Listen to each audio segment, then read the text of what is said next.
अपराध एवं कानून व्यवस्था के बारे में हमारे प्रदेश स्तरीय समीक्षा बैठक हुई है।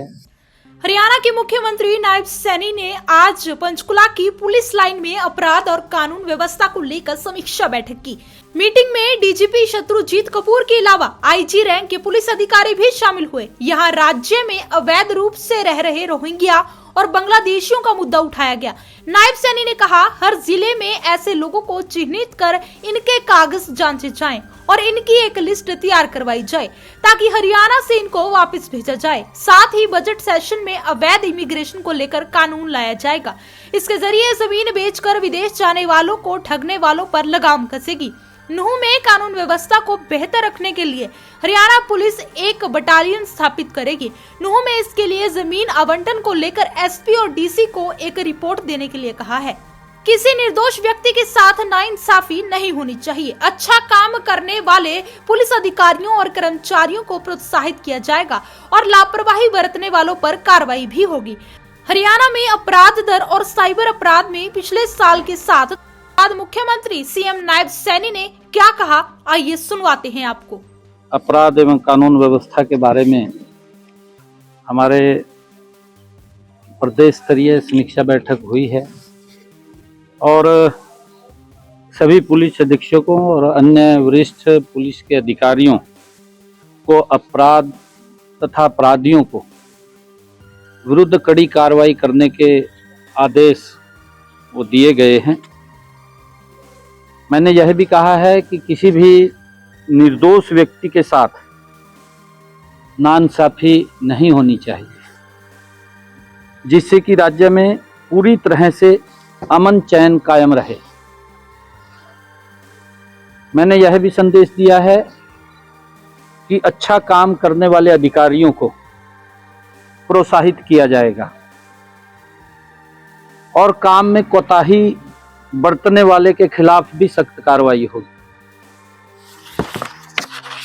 अपराध की समीक्षा में यह भी पाया गया कि हरियाणा में अपराध दर में उल्लेखनीय कमी हुई है। पिछले अगर हम रिकॉर्ड देखें तो इस वर्ष अपराध में कमी आई है, जो संतोष का विषय है। महिलाओं के विरुद्ध अपराध में गत वर्ष राज्य में कमी दर्ज हुई है। इसके अलावा नशे के विरुद्ध एवं साइबर क्राइम के क्षेत्र में भी अच्छा काम हुआ है। अब तक 3,350 गांव, 876 वार्डों को नशा मुक्त करने का अभियान पुलिस द्वारा चलाया गया था, उसको घोषित किया है। साइबर अपराध पर अंकुश लगाने के लिए हरियाणा पुलिस गृह मंत्रालय की तरफ से उनको प्रथम पुरस्कार भी मिला है। हरियाणा पुलिस को अपराध की रोकथाम के लिए मैंने फ्री हैंड दिया है। यह लक्ष्य भी दिया है कि नशा मुक्त अभियान को आगे बढ़ाते हुए वर्ष 2025 तक 70% गांव एवं वार्डों को नशा मुक्त किया जाए और जो इस कारोबार में शामिल हैं उनके खिलाफ सख्त कार्रवाई वो की जाए। मैंने ये भी कहा है कि विदेश में रहकर आपराधिक गतिविधियों में शामिल अपराधियों एवं यहाँ पर उनके जो सहकर्मी हैं, मान लो कॉल करते हैं और फिर जाते हैं, ऐसे लोगों के खिलाफ मुहिम चला करके इस अपराध की रीढ़ की हड्डी तोड़ने का काम हमारे पुलिस करेगी। ये भी मैंने आदेश दिए हैं। इसके लिए पुलिस को जिन भी संसाधनों की आवश्यकता है वो सभी संसाधन उपलब्ध कराए जाएंगे। इसी क्रम में जो बहादुर सैनिक हैं जिन्होंने अपराध को रोकने के लिए अच्छा काम किया है, ऐसे पुलिस कर्मियों को प्रोत्साहित करने के लिए ORP पॉलिसी वो शीघ्र लाई जाएगी ताकि उनको जिन्होंने जान जोखिम में डाल करके अपराध को रोका है उनको प्रोत्साहित करेंगे। और इसके साथ ये भी है कि अगर कोई अपराधी रोकने में नाकाम रहा है उसके लिए भी अलग से वो सख्ताई से उसके खिलाफ भी कार्रवाई होगी, चाहे उसकी डिमोशन करें या कुछ और हो, वो पॉलिसी के अंदर सारा आएगा, ये भी हमने कहा है। हरियाणा में डायल 112 सेवा को और सक्षम बनाने के लिए रिस्पॉन्स टाइम कम करने के लिए उचित कदम उठाए जाएंगे, ताकि अभी लगभग 6.5 मिनट के अंदर पहुंचती है और गति से इसके अंदर चाहे हम अलग से उसमें और नई गाड़ियां शामिल करें, इस समय को भी और कम किया जाएगा ताकि अपराधी अपराध करके बचे ना, उसके खिलाफ सख्त कार्रवाई हो। मैंने ये भी कहा है कि अवैध इमिग्रेशन को काबू करने के लिए सरकार ने यह निर्णय लिया है कि इसकी रोकथाम हेतु एक नया कानून लाया जाएगा, जिसको आने वाले इस बजट सत्र के अंदर वो पेश किया जाएगा। जिला नूह में कानून एवं व्यवस्था को चुस्त दुरुस्त करने के लिए हरियाणा पुलिस की एक बटालियन वहां स्थापित की जाएगी। इसके लिए जमीन आवंटन हेतु जिला उपायुक्त एवं जिला अध्यक्ष नूह को जल्द से जल्द जमीन की पहचान करके सरकार के ध्यान में लाने का कहा गया है। हमने चुनाव घोषणा पत्र में, अपने संकल्प पत्र में पुलिस को आधुनिक बनाने के लिए 300 करोड़ रुपए की योजनाएं लागू करने का वायदा किया था। इसके लिए पुलिस विभाग को आज आदेश दिए गए हैं कि इसका विस्तृत प्रस्ताव जल्द से जल्द सरकार को भिजवाने को सुनिश्चित करें। हमने अपराध की रोकथाम हेतु सीसीटीवी कैमरे से मुख्य सचिव की अध्यक्षता में गठित कमेटी को अधिक से अधिक स्थानों को कवर करने के भी आदेश दिए हैं, वो भी कहा है।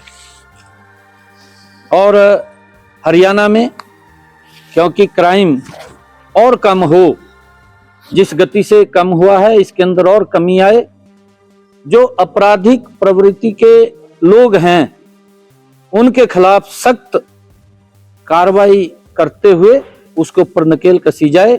आज इन विषयों के ऊपर बातचीत हुई। सर, जिस तरीके से जो डिजिटल कदम उठाया जाएगा, क्योंकि साइबर क्राइम आजकल जो है वो लगातार काफी बढ़ते जा रहे हैं सर मामले साइबर क्राइम के। साइबर क्राइम के अंदर भी हमने जो प्रेजेंटेशन के अंदर आया है उसके अंदर भी देश में सबसे ज्यादा जो साइबर क्राइम को पकड़ने का, जो जिसने साइबर क्राइम किया है वो केसेस हमारे हरियाणा के अंदर हैं और उसको और गति दी जाएगी। जैसा मैंने कहा है कि हमने पुलिस को इंफ्रास्ट्रक्चर को बढ़ाने के लिए कोई और आवश्यकता है, उसके लिए 300 करोड़ रुपए का बजट का बात हमने अपने मैनिफेस्टो के अंदर की थी, ताकि साइबर क्राइम की रोकथाम के लिए भी अपराधी के ऊपर तत्परता से कार्रवाई हो, उसके लिए हमने बैटियों को लेकर कई सूचनाएं मिली। दिल्ली पुलिस ने एक बड़े नेटवर्क को भी पकड़ा, बांग्लादेशी विद्यार्थियों को लेकर के, रोहिंग्या को लेकर के। दिल्ली एनसीआर में भी इस तरह के कई मामले देखने को मिलते हैं, उसको लेकर कोई रणनीति या किसी तरह की बात की? नहीं, देखिए ऐसे लोगों को मैंने पीछे भी कहा था कि ऐसे जो रोहिंग्या या बांग्लादेश से आए हुए लोग हैं, ऐसे लोगों को चिन्हित करके कहां पर वो बैठे हैं, उन लोगों को चिन्हित करके उनकी लिस्ट बना करके उनको भी यहाँ क्या निर्णय करना है उसका करके उनको वापस भेजने का काम किया जाएगा। विदेश में बैठ के जो टारगेट कर रहे हैं, विदेश में जो गैंगस्टर बैठ के हरियाणा में वारदातों को अंजाम दे रहे हैं, ऐसे गैंगस्टरों को विदेशों से लाने के लिए कोई पॉलिसी बनाई जाएगी? उसके लिए भी, क्योंकि पूरा एक एनआईए के साथ बैठ करके समय समय के ऊपर हमारे पुलिस के अधिकारी उनसे बातचीत करते हैं, क्योंकि ये इंटरनेशनल मसला है और उसके अंदर कुछ केसों के अंदर हमें वहां पर उनको लाने में सफलता भी मिली है, परंतु कुछ और हैं उसके पीछे लगे हुए हैं।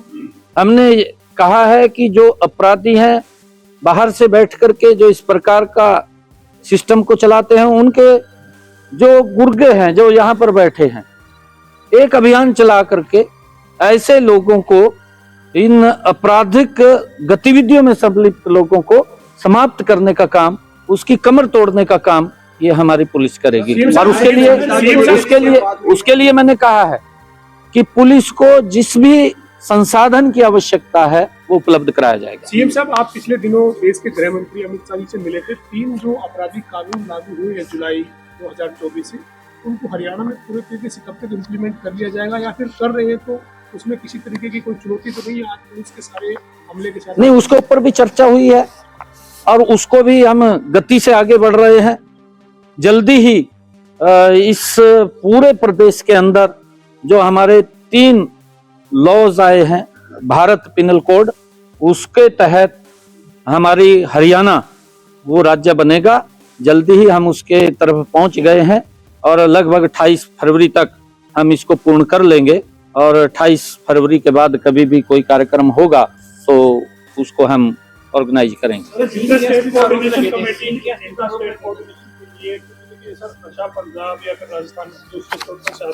उसके लिए भी कोई चर्चा हुई सर? हाँ बिल्कुल, इंटरनेशनल जो कोऑर्डिनेट कमेटी है, इंटरस्टेट कोऑर्डिनेट कमेटी है, उसको लेकर के भी चर्चा हुई है। उसकी बैठकें भी हुई हैं, लगभग 272 के करीब में बैठकें हुई हैं।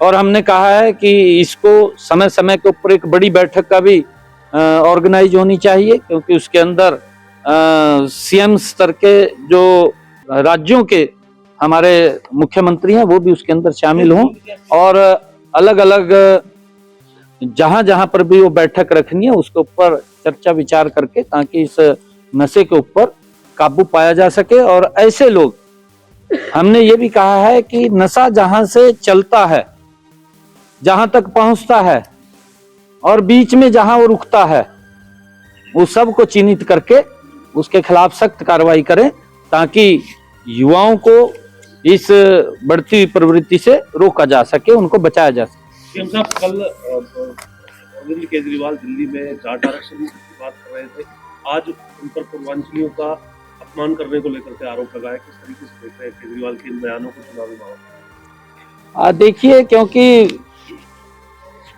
केजरीवाल साहब ने झूठ की दुकान खोल रखी है और वो झूठ बोलता है, अपना उल्लू सीधा करता है। जो व्यक्ति ने ये संकल्प लिया था कि मैं प्रदेश के, दिल्ली के प्रदेश के लोगों की सेवा करूंगा, वो प्रदेश के लोग तो छूट गए, अपनी सेवा कर ली। आपके सामने है, दिल्ली के लोगों को भी मालूम है कि अपने उसमें लगा हुआ है, और अब उसको लगने लगा है कि अब दिल्ली के लोग मुझे घास नहीं डालेंगे।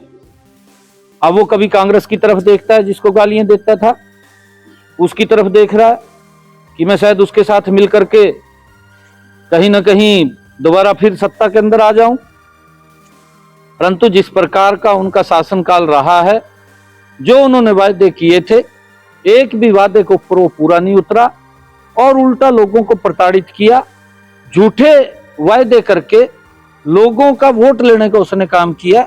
इससे अलग कुछ नहीं, अब लोग समझ चुके हैं। सर, जिस तरीके से लोकसभा चुनाव में इनका गठबंधन हुआ था, इंडिया गठबंधन, अब जो ये गठबंधन है वो दिल्ली चुनाव में बिखरा हुआ नजर आ रहा है। ममता बनर्जी कह रही है कि मेरा वोट अरविंद केजरीवाल को है, जबकि अखिलेश यादव कह रहे हैं कि मैं कांग्रेस। इंडी गठबंधन के लोग हैं, और इंडी गठबंधन के अंदर आप अगर उनके चेहरों को देखेंगे, कोई भी है, उन सब के चेहरे भ्रष्टाचार के अंदर फंसे हुए हैं, उसके ऊपर कहीं ना कहीं दाग है। फिर इनको शर्म तो इस बात की आती नहीं किसके साथ समझौता करना है, किसके नहीं करना, क्योंकि इन्हीं के ही इंडी गठबंधन के लोग जब सारे एक ही परिवार के लोग हैं, एक ही थैली के चट्टे बट्टे हैं, फिर शर्म किससे है? चाहे वो ममता से समझौता करे, चाहे वो कांग्रेस से समझौता करे, चाहे वो अखिलेश यादव से कर ले, किसी से भी कर ले, उसमें कोई शर्म की बात नहीं है। ये इनका, क्योंकि ये अपने आप को बचाने के लिए समझौते कर रहे हैं। बहुत बहुत धन्यवाद। और मेरा आग्रह आप लोगों से ये है, सभी, क्योंकि मीडिया आज इस बहुत ही महत्वपूर्ण मुद्दे के ऊपर आज चर्चा हुई थी, आपराधिक गतिविधियों को लेकर के, मीडिया कर्मियों से ये आग्रह है कि जो इस प्रकार के लोग हैं उनकी कभी भी फोटो मत दिखाइए। उससे आपको भी बचना चाहिए, ऐसे लोगों की फोटो मत दिखाइए, क्योंकि आजकल सोशल मीडिया के ऊपर हमारे नए नए युवा हैं, वो प्रभावित होते हैं।